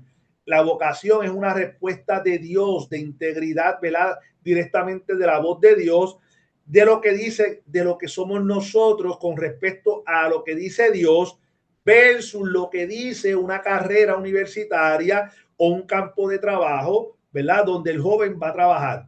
Obviamente usted tiene que enseñarle al joven a que el joven tiene que trabajar. La Biblia dice que el que no trabaje, que no coma, ¿verdad? O lo dicen en la calle, ¿verdad? No, si usted no trabaja, pues tenemos que trabajar. Pero la pregunta que el joven se hace es: ¿qué yo voy a hacer cuando yo crezca? ¿Qué yo voy a hacer cuando papi no esté? ¿Quién me va a mantener? ¿Cómo yo voy a ganarme la vida? ¿Verdad? Esa pregunta crea en el joven una carga existencial terrible. Y como le dije ahorita, a veces presionamos al joven porque pensamos que ser abogado, ser ingeniero, ser médico es lo único que hay en la vida, cuando tal vez a veces ese joven tal vez no tiene la capacidad de estudio para llegar ahí, pero a lo mejor se puede convertir en un mecánico de carro. Y los mecánicos son importantes. Y el que limpia también es importante. Y el maestro es importante. Así que fíjense, cuando el joven no tiene claridad, el joven experimenta ansiedad y sensación del fracaso. Y es importante que nosotros le enseñemos a nuestros jóvenes lo que dice Mateo 6:33: buscar primeramente el reino de Dios y su justicia, y todo lo demás será añadido. Así que el valor no depende de una profesión futura, depende de lo que Dios dice de ti y de mí. Así que fíjense que a veces creamos presiones sociales con expectativas, ¿verdad?, que se contradicen entre uno y otro. ¿Como cuáles? Pues miren, por ejemplo, los jóvenes enfrentan expectativas que son múltiples e irreconciliables. Por ejemplo, ¿cuál es la expectativa con respecto a que me dicen que yo tengo que ser médico versus que yo no tengo la capacidad de ser médico? No todo el mundo nace para ser médico. No todo el mundo nace para ser ingeniero. No todo el mundo nace para ser político. Tampoco no todo el mundo nace para ser pastor. Nosotros quisiéramos que nuestros hijos, porque somos pastores, nuestros hijos sean pastores. El ministerio no se hereda. El ministerio es un llamado de Dios. Posiblemente usted sea pastor porque usted, Dios lo llamó a ser pastor, pero no necesariamente su hijo va a ser pastor, a lo mejor su hijo va a ser otra cosa. Piensen que la sociedad exige independencia, a veces los padres esperamos obediencia. La sociedad le dice al joven, tú tienes que ser independiente. Nosotros como padres, como pastores, esperamos que nosotros digamos, no, tú tienes que ser obediente. En lo académico se dicen descubran su vocación. A veces decimos todavía somos muy jóvenes. En lo social le decimos al joven sé tú mismo. La sociedad dice encaja con tu grupo, con el que más te guste. En la era digital dice exprésate. A veces es una arena de comparación y competencia. De hecho, hoy he escuchado un predicador que me gusta mucho, y de hecho estoy de acuerdo con lo que él dice con respecto a las redes sociales. La inteligencia artificial de las redes sociales está diseñada para que lo que es controversial, lo que es totalmente controversial, sea lo que produzca más promoción. Lo que crea controversia, por ejemplo, cuando usted habla mal de su vecino, crea más controversia, por lo tanto, crea más expectativa que usted habla bien de su vecino. Por ejemplo, ¿qué es lo que realmente crea noticia? Lo que crea noticia es lo negativo. Por ejemplo, le voy a dar un ejemplo. ¿Cuántos aviones llegan bien al aeropuerto? La mayoría, casi todos. ¿Cuándo usted ha escuchado una primera plana del periódico diciendo todos los aviones llegaron bien hoy al aeropuerto? Nunca. De momento se cae un avión. ¿Cuántas primeras planas coge que ese solo avión se cayó? Todas las primeras planas. Correcto. El gobernante de su país hace 1000 cosas bien. Eso nunca sale en la prensa. Hace una cosa mala y todos los medios lo resaltan. En nuestra familia, con nuestros jóvenes. ¿Cuántos de nuestros jóvenes en la iglesia y en nuestras casas hacen muchas cosas bien, pero hacen una cosa mala y los regañamos? Como decía mi abuelo, me enseñaba mi abuelo, hago 1000 cosas buenas y nadie las sabe. Hago una cosa mala y yo soy el malo. Fíjense la diferencia. En el caso espiritual pasa lo mismo. Piensen que la fe es nuestro fundamento, pero en lo secular la cultura dice la fe no es relevante, es irrelevante. Así que fíjense que el joven totalmente todos los días está bregando en su mente con direcciones opuestas, donde la identidad que es frágil, la indecisión está siempre ahí y la ansiedad sigue aumentando. ¿Por qué? Porque estamos en un mundo donde es contradictorio. Por eso le digo, con respecto a las redes sociales, usted casi nunca va a ver que escriben usted o alguien de que usted conozca, dice, no, porque yo caí en la quiebra, me fui a bancarrota. Siempre usted va a escuchar, usted va a ver, no, porque todas las cosas que hace buenas supuestamente. ¿Por qué? Porque a nosotros nos gusta que la gente nos aplauda. Así que cuando usted fracasa, yo estoy seguro que muy pocas personas le van a aplaudir. Así que ¿cómo recuperamos esa identidad más allá del desempeño? Ahora usted como consejero debe ayudar al joven a separar su valor como joven de sus calificaciones. ¿Qué usted hace cuando viene el joven o un padre de uno de los jóvenes de su iglesia y le dice está fracasado en las clases?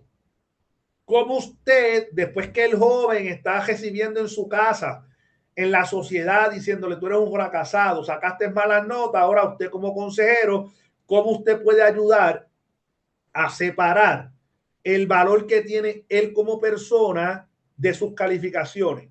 ¿Cómo vemos el fracaso como una oportunidad de aprendizaje y no como una confirmación de su incapacidad?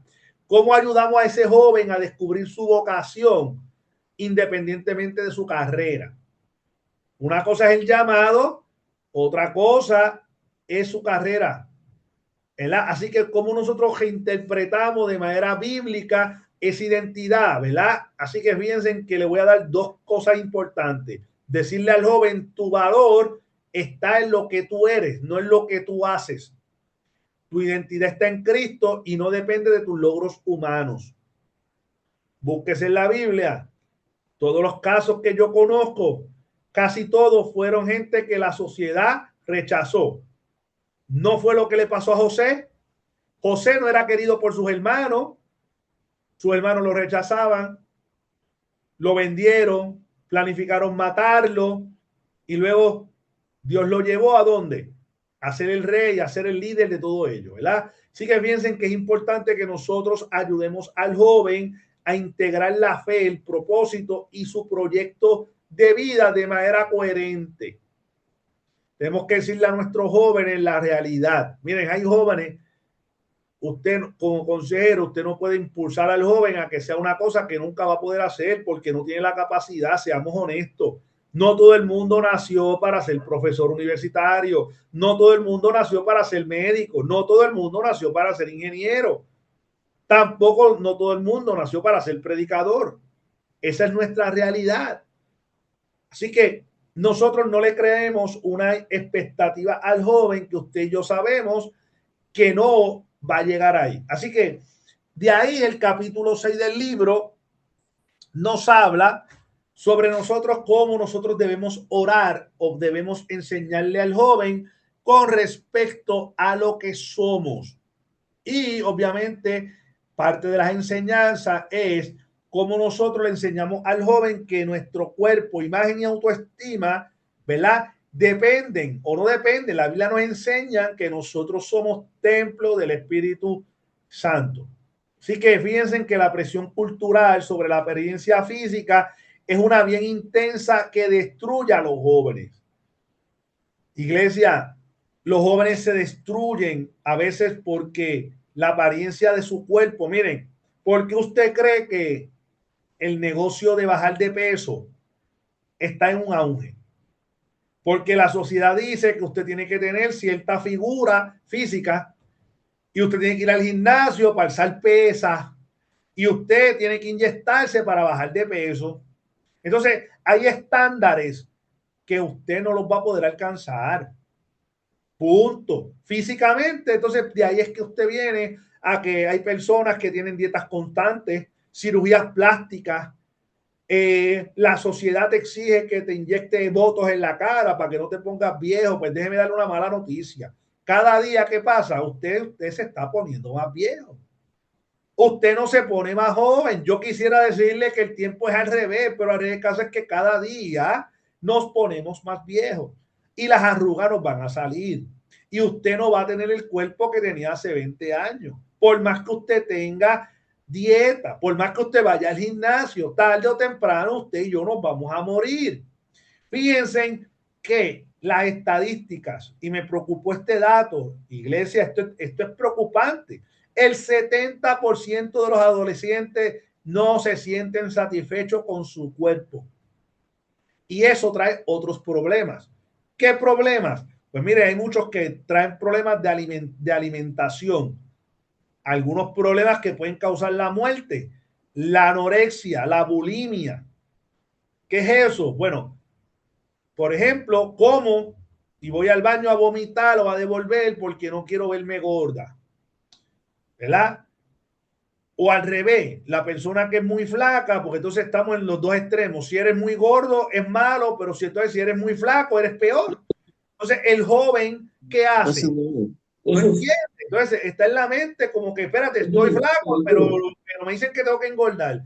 Eso pasa mucho, especialmente en la mujer. Mire, en la mujer son casos particulares. Si tienen el pelo largo, tienen que cortarse el pelo. Si tienen el pelo rubio, tienes que pintártelo. Si tienes el pelo corto, tienes que dejártelo largo. Si eres gorda, tienes que rebajar. Si no tienes, ¿verdad?, seno, tienes que operarte. Pero si tienes mucho, también.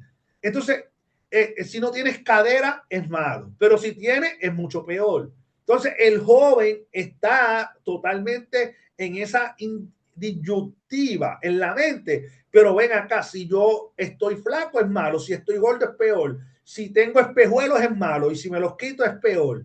Si tengo pelo, yo tengo jóvenes, miren, yo tuve un joven para hacer la historia mediano chistosa, bueno, para mí era chistoso porque él tenía 20 años y el pelo se le empezó a caer. ¿verdad? Era herencia. Y yo le decía, pero chico, recórtate, ponte coqui pelado. No, pues fue allá y hizo que su papá gastara como 7,000 pesos en sembrarle pelo, ¿verdad? Usted sabe. Y yo decía, pero si la moda está que ahora los hombres se dejan, ¿verdad? Se recortan calvo. Pues no quiso. Usted sabe que votó 7,000 pesos y ahora se recortó calvo y ahora dice que se ve lindo porque no tiene pelo. Entonces votó $7,000 en un médico y ahora resulta que él dice que, porque claro, ahora ya tiene 30 y pico de años, ahora ve las cosas diferentes y dice, ay María, yo no sabía que me iba a ver tan lindo así. Y bueno, votaste 7,000 pesos, ¿verdad? Doctor 7,000 Pacheco, dólares americanos, ¿verdad? doctor Pacheco, En algunos países eso es un montón de dinero. De hecho, es un montón de dinero, ¿verdad? doctor Así que Pacheco, piensan que, se dice que si un hombre pierde el pelo enfrente, ajá. que es buen pensador. Pues yo soy muy buen No, pensador, miren. no, espere. Se dice que un hombre si pierde el pelo atrás es buen amante. Y si un hombre pierde el pelo enfrente y atrás, piensa que es buen amante.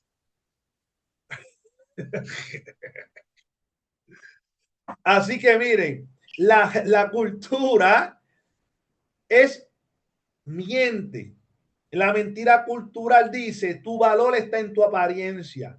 Eso es falso. ¿Cómo nosotros convencemos al joven? No es tan fácil. ¿Por qué? Porque ahí es donde vienen, ¿verdad? Acá en Puerto Rico le dicen bullying, en otros países le dicen, ¿verdad? Diferentes maneras, pero no es otra cosa que la burla, ¿verdad? Porque ese joven es de una manera o de otra. Por eso, la verdad bíblica, 1 Corintios 6:19, no sabéis que vuestro cuerpo es templo del Espíritu Santo. Fíjense que no dice si usted tiene pelo o es gordo o es flaco. Dicen que el cuerpo es el templo del Espíritu Santo. Así que cuando la imagen digital distorsiona esa autopercepción, eso es un problema porque miren, hay un fenómeno, y digo que es un fenómeno porque yo no sé si usted sabe que ahora mismo usted no sabe si la foto que puso su vecino es real o no. ¿Por qué?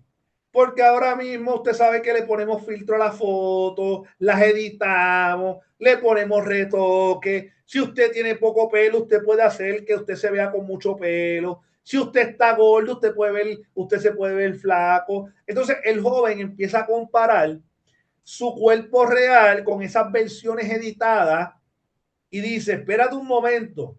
Entonces crea en su mente la obsesión de no tener defectos o tener defectos imaginarios o mínimos que realmente no existen. Miren, se ha probado científicamente reciente que los adolescentes gastan horas editando fotos antes de publicar. ¿Usted cree que yo tengo tiempo para editar una foto mía? Mire, hermano, usted y yo no tenemos tiempo, usted tiene demasiadas cosas, pero el joven se sienta, busca inteligencia artificial, le dice ponme bonito y eso le toma horas. Obviamente, muchas veces reciben críticas en comentarios que hieren profundamente. Recuérdense de algo, es bien fácil escribir antes que dar la cara. Yo escuchaba en estos días a un predicador que decía que de la abundancia del corazón habla la boca, pero también de lo que escriben los dedos en las redes sociales también abunda el corazón. Obviamente cuando se escribe la Biblia no habían redes sociales. Ahora yo le añado no a la Biblia, sino a lo que podemos decir, ¿verdad? Que lo que usted escribe también está hablando su corazón. Piensen, el 60% de los adolescentes en las redes sociales desarrollan una imagen corporal negativa. El resultado, depresión, conductas compulsivas y rechazo a su propio cuerpo. Así que ahí, como nosotros como consejeros cristianos, tenemos que enseñarle al joven que el cuerpo es un regalo de Dios y no es un error. Así que eso no quiere decir que usted no se va a arreglar, eso no quiere decir que usted no se va a peinar, eso no quiere decir que si usted quiere pintarse el pelo o no, etcétera. Eso es válido, que usted se va a vestir bien, eso es válido. Pero Por amor, recuérdense que en Génesis 1:31 vivió Dios que todo lo que había hecho era bueno. Y eso incluye al hombre. Dios declaró la creación corporal como buena. Así que el cuerpo es un instrumento de servicio y amor que refleja la imagen de Dios, merece cuidado integral, que es físico, emocional y espiritual, pero no es un objeto de validación externa, no es un campo de batalla personal y tampoco es la razón del valor de la persona. Así que fíjense que la encarnación de Jesús afirma que la bondad fundamental de lo corporal, Dios siendo Dios, decidió convertirse en hombre. Así que tenemos que restaurar la relación saludable con el cuerpo. Práctica dentro de nuestra consejería. Mi cuerpo me permite, ¿verdad? Yo lo digo, mi cuerpo me permite. Mira, usted enséñale al joven que es privilegiado. Le voy a decir por qué. Yo tuve jóvenes que me decían, no porque yo soy feo, no porque yo soy esto. Y yo le decía, miren, yo le voy a decir algo. Dele gracias a Dios que usted puede caminar, porque hay gente que no puede caminar.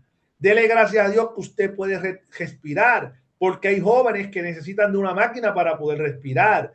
Dele gracias a Dios que usted no está en un sillón de ruedas, porque hay jóvenes de tu edad que están en un sillón de ruedas.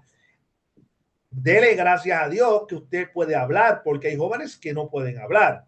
Así que fíjense que debemos cambiar la manera de interpretar el cuerpo, ¿verdad? Como que es normal y hermoso, aunque cambie, aunque madure y aunque envejezca.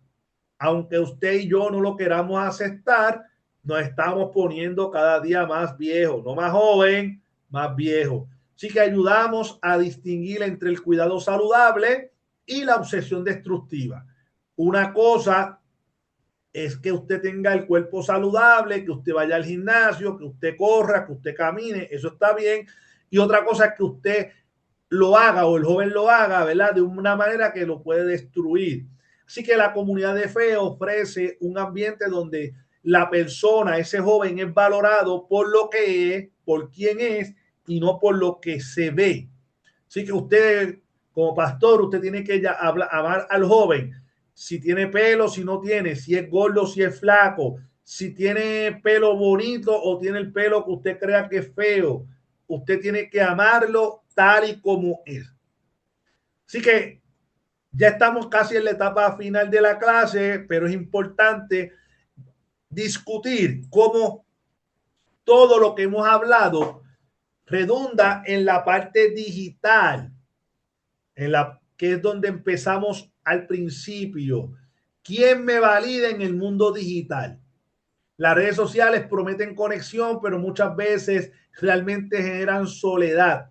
Miren, yo le digo a los jóvenes lo siguiente, le decía a los jóvenes, en el 2012 yo me enfermé y yo tengo muchos amigos en el Facebook. Me enfermé, ¿verdad? No fue nada grave, pero me enfermé y tuve que ir al hospital y me hospitalizaron. Todo ese revolú en el hospital. Usted sabe que de los 2.000 o 3.000 amigos que yo tengo en mi Facebook, ninguno me fue a visitar. Ninguno me llamó. Solamente estuvieron en el círculo íntimo. Las redes sociales, usted puede enseñarle a los jóvenes que usted puede tener 10.000 personas que lo siguen. A la hora de la verdad, ninguno de ellos va a estar. El joven está conectado digitalmente, pero se siente solo. ¿Cuántos jóvenes yo me he encontrado siendo pastor que me dice, pastor, me siento solo? Tengo muchos likes, tengo muchas cosas, genero dinero con las redes sociales, pero me siento solo, ¿verdad? Así que fíjense que la ilusión, redes sociales, supuestamente es igual a la conexión real, a los likes, seguidores. Eso es falso. Por eso es que hay jóvenes que se pasan metidos en las redes porque piensan que eso es la vida real. La vida digital no es la vida real. Aunque usted trabaje en la era digital, por ejemplo, que usted genere dinero porque usted programa computadora, etcétera. La realidad del caso es que la vida digital no es real. Fíjense que el joven vive atrapado en el ciclo.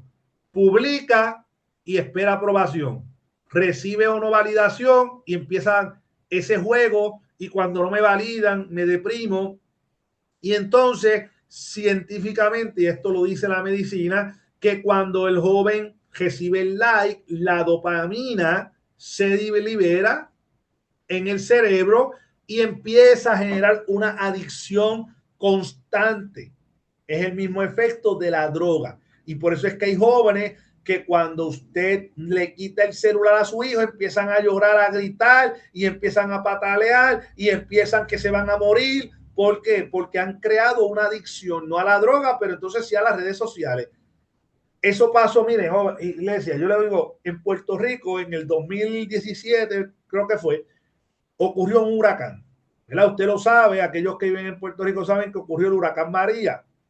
Fue desastroso. Los jóvenes estaban más preocupados porque no tenían internet que por la luz. No había luz, no había agua. Mis jóvenes de la iglesia estaban preocupados porque no tenían internet, porque no tenían celular, porque no tenían señal. Usted no sabe el revolú que se formó. ¿Por qué? Porque los jóvenes están pendientes a eso. Fíjense que el 56% de los adolescentes reportan ansiedad cuando sus publicaciones no reciben suficientes reacciones. Pastor que me escucha, esto es un dato real. Casi 6 jóvenes de 10 que usted tiene en la iglesia están esperando que le den like a sus redes. Por eso, como le dije, un joven se enojó conmigo porque no le di like a una foto. Y yo le dije al joven, ¿tú crees que yo tengo tiempo para estar mirando cuántas fotos tú pones? No tengo el tiempo para eso. Yo tengo tiempo para atenderte, no para estar viendo tu Facebook. Así que fíjense que el costo emocional de vivir en la pantalla, número 1, ansiedad social, miedo a rechazo que no ocurren en redes pero se trasladan a la vida real. Usted obviamente no va a ver la ansiedad en las redes sociales porque eso es una vida digital. Tampoco va a haber depresión, comparación constante con vidas perfectas de otros que son versiones editadas.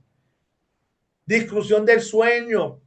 Miren, yo leí un estudio, a ver si me acuerdo el dato exacto, donde usted recibe más de 1000 notificaciones al día en su celular. ¿A usted le ha pasado? Miren, el celular tiene inteligencia artificial. Por lo tanto, si usted deja el celular a un lado por un momento, su celular, va a llegar el momento en que al poco tiempo le va a llegar algún tipo de notificación. La inteligencia artificial llama tu atención y afuera todo el mundo está tratando de llamar su atención. Entonces, ¿qué pasa? El joven tiene el celular al lado de la cama. Usted lo tiene al lado de la cama. Usted está durmiendo y de momento empiezan a llegarle notificaciones, correo electrónico, mensajes de texto, mensajes por WhatsApp. Y usted dormido empieza a contestar. El joven no duerme. Entonces crea lo que le llaman FOMO, Fear of Missing Out, miedo a perderse de la vida real, entre comillas. Hay gente que pasa demasiado tiempo en las redes sociales, en el internet, y la vida real se le pasa por un lado y cuando abrió los ojos han perdido horas y días y meses y años detrás de las redes sociales. Esa baja autoestima, ¿verdad? También permanece en ese sentimiento de perderse, ¿verdad? En la insuficiencia, son los efectos psicológicos de esa conexión constante al internet. El comportamiento compulsivo de estar mirando las redes todo el tiempo, mirando el Facebook, el X, el TikTok, incapacidad de desconectarse, eso crea adicción. Y miren este dato preocupante, adolescentes con más de 5 horas en las redes sociales, 71% más síntomas depresivos que los demás. ¿Usted sabe lo que es usted pasar 5 horas en las redes sociales al día? Piense por un momento, usted debe dormir 8 horas. Eso lo dicen los médicos. Si usted trabaja cerca de 8 horas. Ya usted tiene 16 horas. Y usted va a pasar, o el joven pasa 5 horas en las redes. ¿Y qué tiempo tiene para pasar con la familia? Porque usted necesita tiempo para bañarse, para comer. Usted necesita tiempo para hacer algo. Pues miren, el 71% de esas personas crean síntomas de depresión. Así que fíjense que también está el ciberacoso. ¿Qué es el ciberacoso? Pues obviamente a través del internet El acoso, en vez de ser físico, es por internet. Las palabras en pantalla dejan cicatrices permanentes. Por ejemplo, un comentario hiriente en redes puede ser capturado, compartido y replicado de manera indefinida. Miren, yo les digo a los jóvenes lo siguiente, y estamos casi por acabar. Tenga cuidado con lo que usted escribe en las redes sociales. Eso no se borra. Usted escribe algo hoy y alguien lo guardó y pasaron 5 años y de momento alguien lo publicó y usted está aspirando a un puesto de trabajo y ese puesto de trabajo no se le dio. ¿Por qué? Porque hace 5 años atrás usted hizo un comentario, usted puso una foto, etcétera. No hay que borrar, todo queda en el internet. Eso es falso, usted lo borra. Eso es falso. El joven puede estar presente en clase, pero mentalmente ausente, reviviendo la humillación que recibió de manera digital. ¿Cuál es el impacto? El bullying escolar más el ciberacoso, una crisis de identidad en el joven. Hace que la pregunta que se hace el joven, y yo lo viví con varios jóvenes de mis jóvenes, ¿quién soy si todos creen que en el internet que yo soy esto? ¿Quién yo soy si todo el mundo piensa en el internet que yo soy feo? Así que el bullying digital es 24/7, no hay escape, hay testigos involuntarios, cientos de personas que ven, comparten y comentan. Y eso usted y yo no lo podemos evitar a menos que usted decida desconectarse de las redes sociales. Mientras usted esté en la era digital, eso no hay manera de que usted evite que a usted le escriban, que usted escriba en contra suya, que escriba en contra de su iglesia, en contra de su país, en contra de cualquier cosa, es inevitable. Así que, ¿cómo construimos la identidad en redes? El yo que se construye para la pantalla. Los jóvenes construyen una versión de sí mismos optimizada para obtener la aprobación. Así que la autenticidad es quien eres cuando nadie te observa. Ese performance es quien aparenta ser dentro del internet para obtener validación. Así que muchos jóvenes no saben distinguir entre el yo real y el yo de redes. La identidad se convierte en proyecto de marketing. ¿Qué foto? ¿Qué caption? ¿Qué estrategia? Y el joven vive bajo esa presión constante de qué es lo que produce mi publicación. Y piensan que porque yo publiqué eso, eso es lo que refleja quién yo soy. ¿Cuál es la consecuencia en el joven? Ansiedad, cuidado excesivo de la imagen y la pérdida de la autenticidad. Por eso vivimos en un mundo donde no sabemos quién es auténtico de quién no lo es. Usted puede aparentar unas cosas en las redes sociales, pero recuérdense que Dios mira lo que realmente usted es. La gente mira lo de afuera, pero Dios mira que el corazón. Así que hay mucha soledad en la era de la conexión. Eso es una paradoja. Como le dije, usted puede tener 3,000 personas conectadas y ser la persona más sola del mundo. Nunca en la historia se habían conectado tanta gente y tanta gente que se sienta sola. El joven tiene cientos de amigos en las redes, pero no tiene alguien con quien realmente hablar, no tiene con quien realmente comunicarse, no tiene en quien confiar. Así que las conexiones digitales son profundas, solas en apariencia, pero demasiado superficiales en contenido, rápidas en durabilidad. Enséñele a los jóvenes, a sus jóvenes en sus iglesias, tenga cuidado con quien usted chatea. Hoy son amigos, mañana son enemigos y lo que usted escribió se quedó. Tenga cuidado de lo que usted escribe en el WhatsApp. ¿Usted sabe qué? Le voy a hacer algo que pasó en Puerto Rico. Un chat le costó la gobernación a un gobernante. Un chat de conversaciones. Alguien lo guardó, era algo privado, era entre amigos, entre colegas del gobierno. Lo que alguien no sabía era que uno de ellos estaba guardando. Cuando explotó eso, le costó la renuncia al único gobernador en Puerto Rico, elegido por el pueblo, que tuvo que renunciar por un chat. Tenga cuidado de lo que usted chatea. Eso trae como consecuencia soledad emocional. El joven se siente no visto, no comprendido a pesar de su presencia online. La soledad en redes es particularmente peligrosa porque es invisible y muchos jóvenes nunca desarrollan realmente habilidades de conexión profunda cara a cara porque sus conexiones todas son donde detrás de una pantalla. Y ahora sí, para terminar, ¿cómo yo recupero la identidad sin pantalla? ¿Cómo yo recupero el yo de los jóvenes, ese yo más allá de las redes? La pregunta es, ¿quién eres cuando nadie te está mirando? En los libros de psicología le llaman que eso se llama carácter. ¿Quién eres cuando nadie te está mirando? Cuando mi esposa me está mirando, yo soy un ángel. Cuando mi esposa no me está mirando, ¿quién yo soy? Cuando la iglesia no me está mirando, ¿quién yo soy? Cuando la iglesia me está mirando, soy un ángel. La identidad auténtica se construye en silencio, en espacios privados, en conexiones profundas.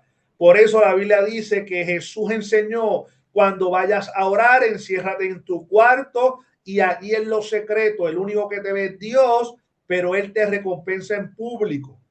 Así que dentro de nuestro desafío, ¿cómo ayudamos al joven a construir una identidad interna y no externa?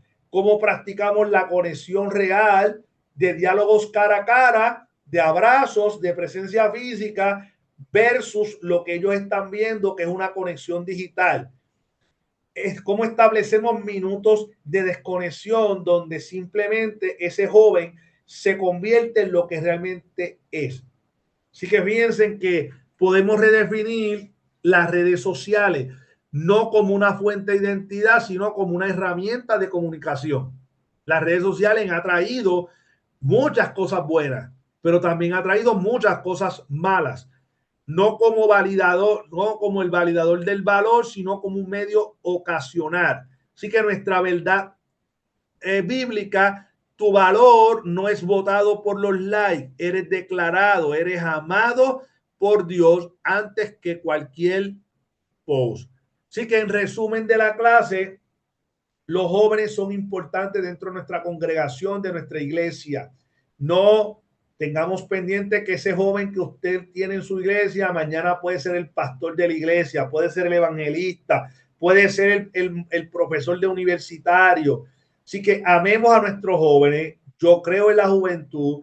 Creo que los jóvenes no son el futuro de la iglesia, son el presente de nuestra iglesia. Así que enseñémosle que los jóvenes son importantes. Así que dicho eso, si tienen alguna duda, alguna pregunta, algún comentario, este es el momento. Si no, los dejo con el doctor Nájera. Hasta aquí es el curso de hoy, así que me pasé por 9 minutos. Así que estoy a la orden para servirle lo que usted necesite. Sabe que estamos ahí para ayudarles en todo. Así que para mí, como siempre les digo, es un honor, un privilegio haberle dado este curso. Así que gracias por estar y gracias por conectarse. Así que Dios les bendiga, Dios les guarde y les dejo con el doctor Nájera. Doctor, le cedo la parte a usted.